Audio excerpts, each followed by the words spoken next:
चित्तौड़गढ़ के इतिहास में जहाँ पद्मिनी के जौहर की अमर कथाएं, मीरा के भक्तिपूर्ण गीत गूंजते हैं, वहीं पन्ना धाय के बलिदान की कहानी हम सभी जानते हैं। बात तब की है जब चित्तौड़गढ़ का किला आंतरिक विरोध व षड्यंत्रों में जल रहा था। मेवाड़ का भावी राणा उदय सिंह किशोर हो रहा था। तभी उदय सिंह के पिता के चचेरे भाई बनवीर ने एक षड्यंत्र रचकर उदय सिंह के पिता की हत्या महल में ही करवा दी और उदय सिंह को मारने का अवसर ढूंढने लगा।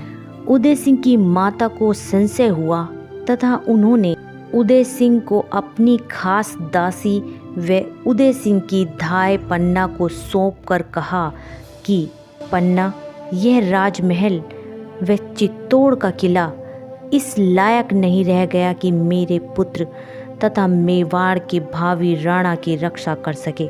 तू इसे अपने साथ ले जा और किसी तरह कुंभलगढ़ भिजवा दे। पन्ना धाय राणा सांगा के पुत्र राणा उदय सिंह की धाय माँ थी। पन्ना धाय किसी राज परिवार की सदस्य नहीं थी। अपना सर्वस्व स्वामी को अर्पण करने वाली वीरांगना पन्ना धाय का जन्म कमेरी गांव में हुआ था। राणा सांगा के पुत्र उदय सिंह को मां के स्थान पर दूध पिलाने के कारण पन्ना धाय मां कहलाई थी। पन्ना का पुत्र चंदन और राजकुमार उदय सिंह साथ साथ बड़े हो रहे थे। उदय सिंह को पन्ना ने अपने पुत्र के समान पाला था। पन्ना धाय ने उदय सिंह की मां रानी कर्मावती के सामूहिक आत्म बलिदान द्वारा स्वर्गारोपण पर बालक की परवरिश करने का दायित्व संभाला था। पन्ना ने पूरी लगन से बालक की परवरिश और सुरक्षा की। पन्ना चित्तौड़ के कुंभा महल में रहती थी। चित्तौड़ का शासक दासी का पुत्र बनवीर बनना चाहता था। उसने राणा के वंशजों को एक एक कर मार डाला। बनवीर एक रात महाराजा विक्रमादित्य की हत्या करके उदय सिंह को मारने के लिए उसके महल की ओर चल पड़ा। एक विश्वसनीय सेवक द्वारा पन्ना धाय को इसकी पूर्व सूचना मिल गई। पन्ना राजवंश और अपने कर्तव्य के प्रति सजग थी। वह उदय सिंह को बचाना चाहती थी। उसने उदय सिंह को एक बांस की टोकरी में सुलाकर उसे झूठी पत्तलों से ढककर एक विश्वास पात्र सेवक के हाथ महल से बाहर भिजवा दिया। बनवीर को धोखा देने के उद्देश्य से अपने पुत्र को उदय सिंह के पलंग पर सुला दिया। बनवीर रक्त रंजित तलवार लिए उदय सिंह के कक्ष में आया और उसके बारे में पूछा। पन्ना ने उदय सिंह के पलंग की ओर इशारा किया जिस पर उसका पुत्र सोया था।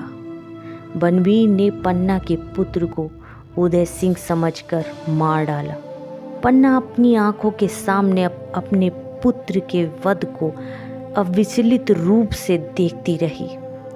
बनवीर को पता न लगे इसलिए वह आंसू भी न बहा सकी। बनवीर के जाने के बाद अपने मृत पुत्र की लाश को चूमकर राजकुमार को सुरक्षित स्थान पर ले जाने के लिए निकल पड़ी। स्वामी भक्त वीरांगना पन्ना धन्य है जिसने अपने कर्तव्य पूर्ति में अपनी आंखों के तारे पुत्र का बलिदान देकर मेवाड़ राजवंश को बचाया।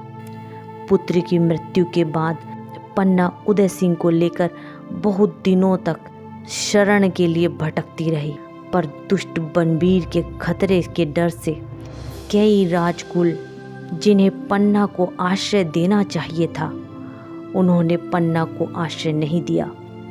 पन्ना जगह जगह राजद्रोहियों से बचती कतराती स्वामी भक्त प्रतीत होने वाले प्रजाजनों के सामने अपने को जाहिर करती भटकती रही।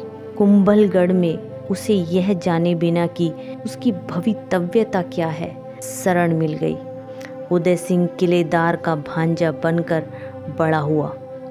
13 साल की उम्र में मेवाड़ी उमराव ने उदय सिंह को अपना राजा स्वीकार कर लिया और उसका राज्याभिषेक किया। उदय सिंह 1542 में मेवाड़ के महाराणा बन गए। ये थी पन्ना धाय के बलिदान की कहानी। ऐसी मिसाल कुर्बानी की देखी न गई जनजीवन में। तू पुण्यमयी, तू धर्ममयी, तू त्याग तपस्या की देवी। धरती के सब हीरे पन्ने तुझ पर वारे पन्ना देवी। तू भारत की सच्ची नारी, बलिदान चढ़ाना सिखा गई। तू स्वामी धर्म पर, देश धर्म पर हृदय लुटाना सिखा गई। तू हृदय लुटाना सिखा